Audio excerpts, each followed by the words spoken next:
মূলত শেখ হাসিনার প্রত্যর্পণ ইস্যুতেই বাংলাদেশের প্রধানমন্ত্রী তারেক রহমানের ভারত সফর বাতিল হয়ে গেছে। এই ভারত সফর বাতিল হয়ে যাওয়ার প্রেক্ষাপটে ভারতের তরফ থেকে তেমন কোনো কথা শোনা যাচ্ছিল না।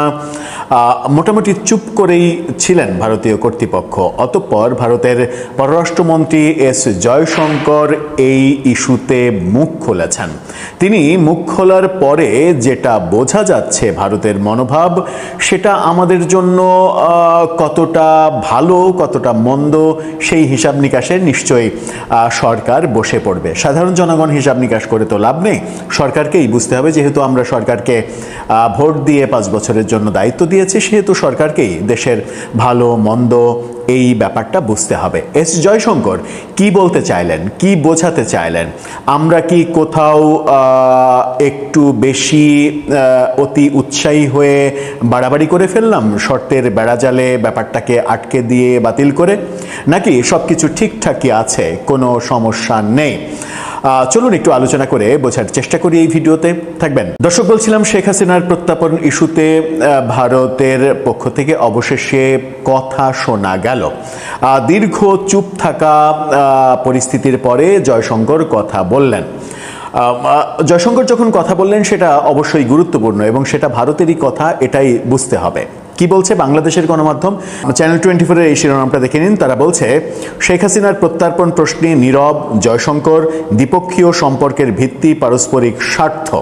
শেখ হাসিনার প্রত্যর্পণ ইস্যুতে সরাসরি কথা বলেননি তিনি, কিন্তু দ্বিপক্ষীয় সম্পর্কের ভিত্তি নিয়ে তিনি যে কথা বলেছেন সেই কথাতেই বুঝে নেওয়া যায় শেখ হাসিনার প্রত্যর্পণ ইস্যুতে ভারতের অবস্থানটা কী এবং বাংলাদেশের বর্তমান অবস্থানের পরিপ্রেক্ষিতে ভারতের ভাবনাটা কী। এই খবরের একটু ভেতরে যাওয়ার আগে চলুন আরেকটা ফটোকার্ড দেখে নিই। ভয়েস বাংলার এই ফটোকার্ডটা দেখে নিন। সেখানে বলা হচ্ছে, প্রতিবেশী অর্থাৎ বাংলাদেশ দেশের সঙ্গে সম্পর্ক একতরফা স্বার্থের ভিত্তিতে এগোতে পারে না। আমি আশা করি না যে আমার প্রতিবেশীরা শুধু আমার স্বার্থেই কাজ করবে। যেমন আমি তাদের স্বার্থকে স্বীকৃতি ও সম্মান জানাতে চাই, তেমনি আমিও আশা করি তারা ভারতের স্বার্থকে সম্মান করবে।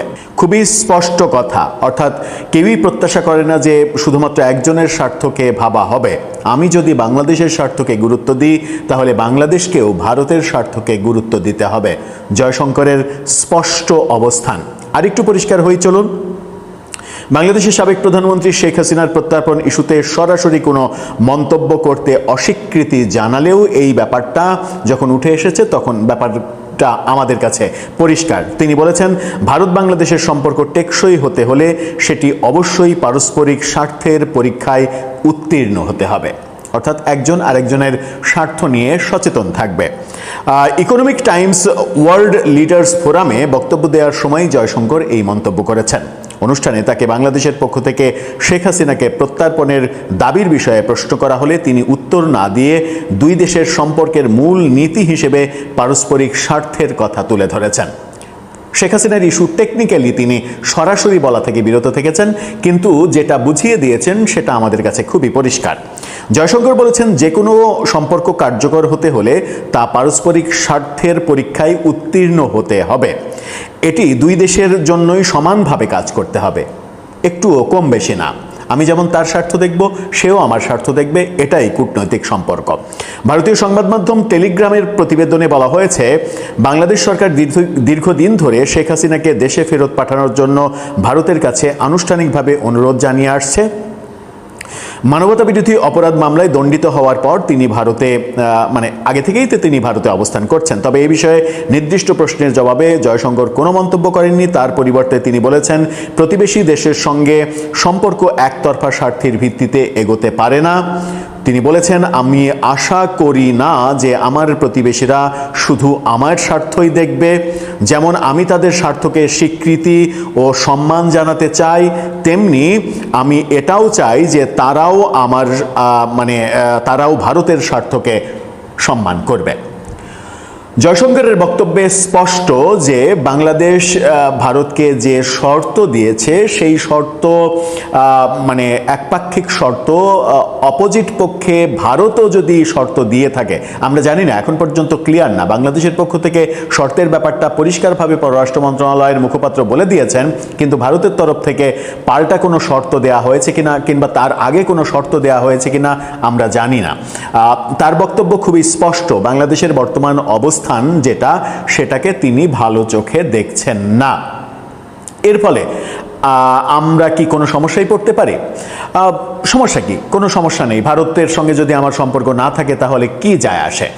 ভারতের সুতার উপরে নির্ভরশীল আমাদের গার্মেন্টস শিল্প অনেকখানি, মানে সুতা আমদানি ভারত থেকেই বেশি হয়। তার বিকল্প মার্কেট আমরা আমেরিকা থেকে পাবো, আমেরিকা থেকে সুতা আনবো এবং আমেরিকা থেকে প্রয়োজনে বেশি দামে সুতা আনবো। এরকম ব্যাপারে কিছুদিন আগে প্রধানমন্ত্রীর উপদেষ্টা তো বলেছেন যে মানে আমেরিকা থেকে বেশি দামে কেনাটাও, একটা পণ্য বেশি দামে কেনার প্রসঙ্গে তিনি বলেছেন বেশি দামে কেনাটাও সেটা জনস্বার্থে করা হচ্ছে। সুতরাং জনস্বার্থে আমেরিকা থেকে বেশি দামে সুতা কিনবো আমরা, সমস্যা নেই। আমরা যে জ্বালানি নির্ভরতা রয়েছে ভারতের উপরে, সেই জ্বালানি আমরা অন্য জায়গা থেকে আনবো, সমস্যা নেই, আমরা বিকল্প মার্কেট তৈরি করে ফেলবো। সেই ক্ষেত্রে তো কোনো সমস্যাই থাকার কথা নয়।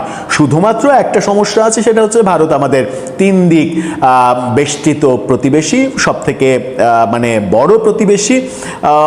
এই তিন দিক বেষ্টিত যে ভারত, সেই ভারতের বাইরে আমাদের একমাত্র ফ্রি যে সীমানা সেটা হচ্ছে বঙ্গোপসাগর, তার একটা অংশ জুড়ে আবার মায়ানমার। সেই ব্যাপারটা আমরা গুরুত্ব দেব কি দেব না সেটা তো আমাদের ব্যাপার। এখন জয়শঙ্কর কি বলতে চাইলেন, কি বোঝাতে চাইলেন, তাতে সরকার যদি থোড়াই কেয়ার করে তাতে কি যায় আসে, কি এমন ক্ষতি হবে? দর্শক, আপনার কাছে কি মনে হয়, এমন কোনো ক্ষতি কি হবে? ভারতের অবস্থান যাই হোক না কেন, যত তীব্রই হোক না কেন, আমরা শর্ত দিয়েছি শেখ হাসিনাকে আগে ফেরত দিতে হবে, তারপরে আমরা ভারত সফরে যাব। মানলে মানবে, না মানলে নাই। তাতে আমার যদি অর্থনীতিতে কোনো ক্ষতি হয়, সেই ক্ষতি আমরা সবাই মিলে, জনগণ সবাই মিলে কাজ করে, এক বেলার জায়গায় দুই বেলা কাজ করে পুষিয়ে নেব। সমস্যা কোথায়? আপনার মন্তব্য জানিয়ে লিখতে পারেন আমাদের কমেন্ট বক্সে। নমস্কার, আমি তরুণ ঘোষ। তারেক রহমান প্রসঙ্গে এই প্রথমবার মুখ খুললেন আমাদের বিদেশ মন্ত্রী Jaishankar.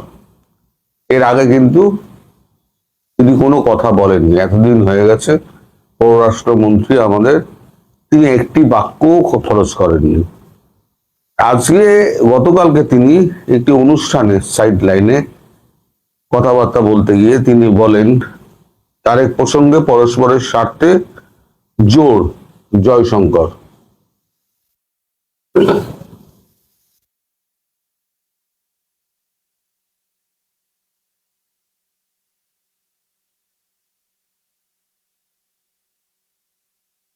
There is a technical glitch in my telephone, so I cannot upload this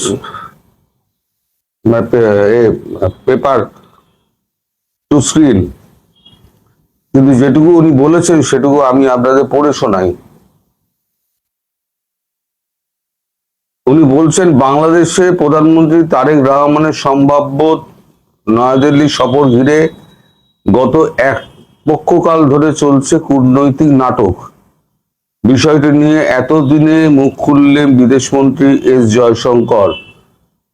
এক আলোচনা সভায় দিল্লি ঢাকার এই চাপানোতর নিয়ে তার মন্তব্য, যে কোনো সম্পর্ক টিকিয়ে রাখতে হলে পারস্পরিক স্বার্থ রক্ষার পরীক্ষায় পাশ করতে হবে। অর্থাৎ কোনো স্বার্থকে অগ্রাধিকার দিয়ে আপনি যদি বিটুইন দ্য লাইন, আমি বলছি, আপনি যদি কোনো সম্পর্ককে এগিয়ে নিয়ে যেতে চান তাহলে সেই সম্পর্ক কোনোদিনও চিরস্থায়ী হবে না এবং সম্পর্ক এগোবেও না। তার আরো বক্তব্য যে আমাদের এখানে যে প্রচেষ্টাটা দীনেশ ত্রিবেদী করেছেন সেটা প্রশংসনীয়, তিনি সব রকম ভাবে বুঝিয়েছেন, কিন্তু ঢাকা কর্তৃপক্ষ এই ব্যাপারে কোনো নজর টজর দেয়নি। তার একটা আন্দাজ যে ইসলামিক দল তারেক রহমানকে আসতে দিচ্ছে না। এটা নিশ্চয়ই তিনি খবর পেয়েছেন, নইলে তিনি এই কথাটা বলবেন কেন? জামায়াতের লোকজন তাকে আসতে দিচ্ছে না। অর্থাৎ ভারত এবং বাংলাদেশের সম্পর্ক একটু মসৃণ হোক, সমস্যাগুলো মিটুক, তাহলে পরে যে ভারত বিরোধিতার যে জিগিরটা, এই সমস্যা মিটে যায়, তাহলে জিগিরটা তার থাকবে না, তাহলে তাদের ফেস ভ্যালু কমে যাবে। এই ফেস ভ্যালু যাতে না কমে যায়, তার জন্য এই রাজনৈতিক তাসটি খেলছেন। আমি এই খবরটা পড়ার পর আমি এই যে আপনাদের যেখানে বাংলাদেশিরা থাকেন না, আপনাদের ওই কি হোটেলগুলো, আমি সেখানকার খবরটা বলবো, সেখানকার অবস্থাটা আপনারা বুঝতে পারবেন। হ্যাঁ, সাদা স্ট্রিট, সেখানকার অবস্থাটা বুঝতে পারবেন। আপনারা এসে সস্তায় হোটেল খোঁজেন, তো হোটেলগুলোর কি অবস্থা আমি আপনাকে বলবো। তো জয়শঙ্করজি বলেছেন যে ভারত কিন্তু আগ্রহী ছিল। এখন আমাদের দেশে এরকম অনেক সমস্যা আছে। মেহুল চস্কি, সে ভারতবর্ষে 18,000 কোটি টাকা মেরে দিয়ে সে চলে গেছে, লন্ডনে পালিয়ে বসে আছে এবং মামলা করে বসে আছে। কিংফিশারের মালিক তিনিও একই। তা আমরা যদি বলি এখন লন্ডন বা মানে ব্রিটিশ গভর্নমেন্টকে যে ওকে ফেরত না দিলে আমরা কূটনৈতিক সম্পর্ক বজায় রাখবো না, এটি কি পারস্পরিক স্বার্থ থাকছে না। ব্যক্তি কখনো স্বার্থের মধ্যে আসতে পারে না। কূটনীতি আলাদা, ব্যক্তি আলাদা। শেখ হাসিনা একজন ব্যক্তি। আমি আলোচনার টেবিলে যখন বসবো তখন পয়েন্ট সাজিয়ে আমি বসবো, সেই পয়েন্টগুলোতে কোনটাতে আমরা সহমত হলাম, কোনটায় আমরা দ্বিমত প্রকাশ করলাম, সেগুলো নিয়ে আরো আলোচনা হতে পারে। দরকার হলে 2 দিনের জায়গায় 3 দিন আলোচনা হতে পারে।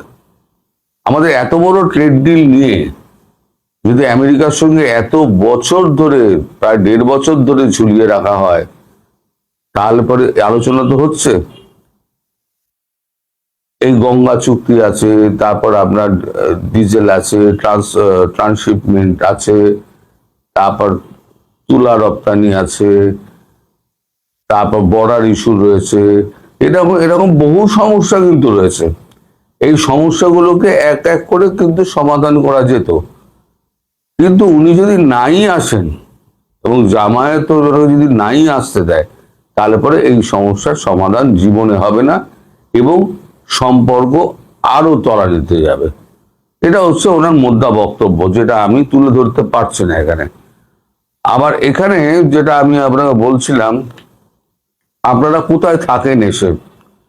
আমি একবার একটা এতে গেছিলাম, এটা হোটেলে গেছিলাম একজনের সাথে দেখা করতে গিয়ে আমি দেখি যে হোটেলে আমি মানে দরজাটা খুললো, আমি লাফ দিয়ে খাটে উঠলাম এবং এত অলি গলি, যেখান থেকে বেরোবে একটাই, কোনো এক্সিট রুট নেই, দ্বিতীয় একটাই এক্সিট রুট, সেটা রিসেপশন দিয়ে, যাতে লোক পয়সা না দিয়ে পালাতে না পারে। এটা হচ্ছে ওদের একটা মানে ভ্রান্ত ধারণা। কেউ পয়সা না দিয়ে কেউ চলে যায় না, সবাই পয়সা দিয়ে যায়, এই পয়সাটি থাকে এবং পয়সাটি মিটিয়ে তারা চলে আসে। 2-4 জন হয়তো থাকে এরকম, তো তার জন্য সমস্ত লোককে বিপদে ফেলা এটাও ঠিক নয়। এখন এটা কি হয়েছে জানেন, 2 কামরার ফ্ল্যাট বদলে 5 ঘরের হোটেল। দেখুন, 2 কামরার ফ্ল্যাটকে ভেঙে 5 কামরার হোটেল। তার মানে আমাদের ফ্ল্যাটটাকে আমি ভেঙে দিলাম, ভেঙে দিয়ে বিভিন্ন দরজা ফরজা করে আমি 5খানা হোটেল, 5খানা বেড আমি ফেলে দিলাম। তার মানে কি একই জায়গায় আমি 5টা ঘরের ভাড়া পাচ্ছি। আমাদের এখানে যে আপনার এই পুর দপ্তর আছে না, তারা নাকে সর্ষের তেল দিয়ে ঘুমোয়। যখন এই সমস্ত ঘটনা ঘটে তখন তাদের মানে টনক নড়ে। এখনই এত জন মারা যাওয়ার পর কজন মারা গেছে আমি পড়ছি একটুখানি। কলকাতার যে হোটেলে অগ্নিকাণ্ডে 7 জন বাংলাদেশি সহ 9 জনের প্রাণ চলে গিয়েছে সেটি আদতে একটি 2 কামরার ফ্ল্যাট, মাপ বড়জোর 750 বর্গ ফুট। তার থেকে আমার ফ্ল্যাট অনেক বড়। সেখানে 750 বর্গ ফুটেই তারা 5টা ঘর করেছে। রবিবার ওই হোটেলের মালিক বীরেশ্বর মিত্রকে আদালতে তোলার সময় উঠে এলো এমনই নানা তথ্য।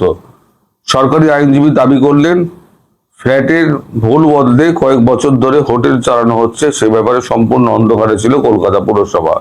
এমনকি অতীতে একসময় নিজের নামে দমকলের ছাড়পত্র, ফায়ার লাইসেন্স নিজের কার্যত কোনো রকমে নিয়ে রেখে দিয়েছিলেন, কিন্তু রিনিউ করেননি। কোনো মাসুল দিয়ে তারই মাসুল দিতে হয়েছে এই 9 জনকে, যারা নির্দোষ।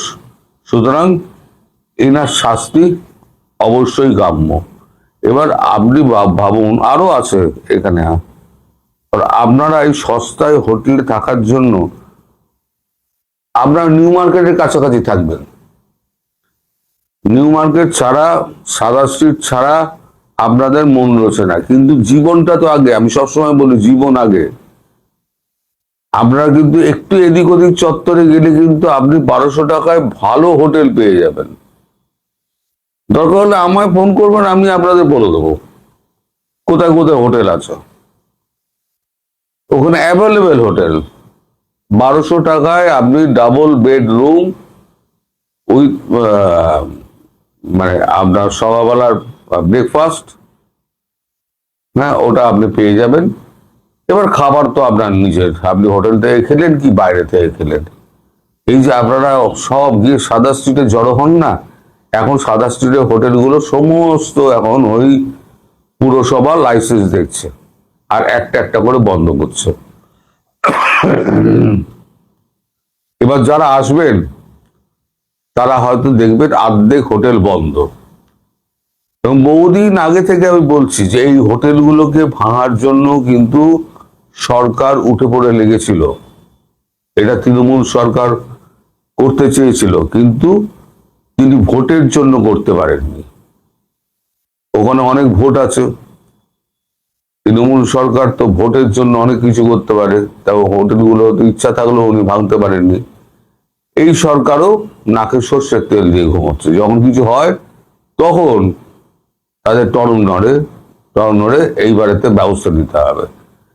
তার মানে মৃত্যু না হওয়া পর্যন্ত সরকারের টনক নড়বে না, মৃত্যু হোক তারপর টনক নড়বে। তো আপনারা এলে পরে আমার মানে অনুরোধ, আপনারা সাদা স্ট্রিটের হোটেলগুলোতে, ওই খুবলি হোটেলগুলোতে ঢুকবেন না। আপনারা নিজেরাই সাক্ষী যে এগুলি ওগুলি সেগুলি দিয়ে আপনারা গিয়ে ঢুকে যান, তারপরে বেরোবার পথ খুঁজতে গেলে আর আগুন টাগুন লেগে গেলে তখন তো মাথা কাজ করে না, কোথা দিয়ে বেরোবেন, কোথায় কি করবেন, তখন মাথা কাজ করে না। এইভাবেই পুরে দগ্ধ হয়ে 9 জনে মারা গেছে, তার মধ্যে 2টো শিশু, নিরাপরাধ মানুষ। এটা হচ্ছে সস্তার জায়গা খুঁজতে গিয়ে এই অবস্থা। আশা করি আপনারা আমার এই মানে অনুরোধটা রাখবেন। আপনারা আশেপাশের হোটেল দেখুন, আমায় ফোন করুন, আমি আপনাদের সাহায্য করব।